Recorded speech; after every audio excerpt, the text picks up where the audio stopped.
মদিনার এক প্রান্তে বাস করতেন এক বৃদ্ধ মুমিন ব্যক্তি। নাম ছিল হাকিম। ছোট্ট একটি কুটিরে থাকতেন। একমাত্র ছেলে তার থেকে অনেক দূরে কাজ করত। হাকিম ছিলেন আল্লাহ ভীরু, নামাজে কৃপণতা করতেন না, সারা জীবন হালাল পথে চলেছেন। প্রতিবেশীরা তাকে খুব ভালোবাসত। তার আচরণ, সততা ও দ্বীনের প্রতি গভীর ভালোবাসার কারণে। একদিন সকালে ফজরের আজান হওয়ার পর হাকিমের দরজা খোলেনি। প্রতিবেশী রহমান সাহেব একটু দুশ্চিন্তায় পড়লেন।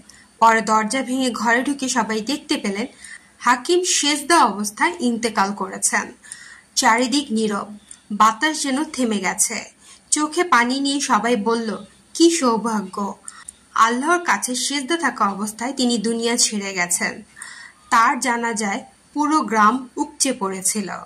ইমাম সাহেব জানাজার আগে বললেন, রাসূলুল্লাহ সাল্লাল্লাহু আলাইহি সাল্লাম বলেন, মৃত্যু হচ্ছে অনন্ত পথযাত্রার প্রথম ধাপ। হাকিম ভাই সেই যাত্রায় রওনা দিয়েছেন। তিনি কি নিয়েছেন সাথে? নামাজ, সৎ আমল, আল্লাহর ভয়। আমাদেরও প্রস্তুত হতে হবে।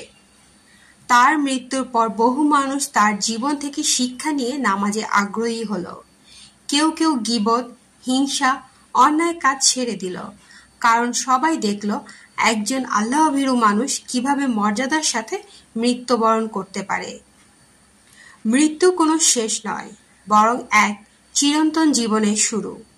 যারা দুনিয়াতে আল্লাহকে ভয় করে চলে, যারা সৎ থাকে, তারা মৃত্যুকে ভয় পায় না, বরং তারা জানে মৃত্যু হচ্ছে অনন্ত পথযাত্রার প্রথম ধাপ, যেখানে তাদের প্রতিদান অপেক্ষা করছে। তাই হাকিমের মতো আমাদেরও উচিত এই পথ চলার জন্য নিজেকে প্রস্তুত করা। নামাজ, সততা, হালাল রুজি ও আল্লাহর ভয়ে পরিপূর্ণ জীবন গঠন করে।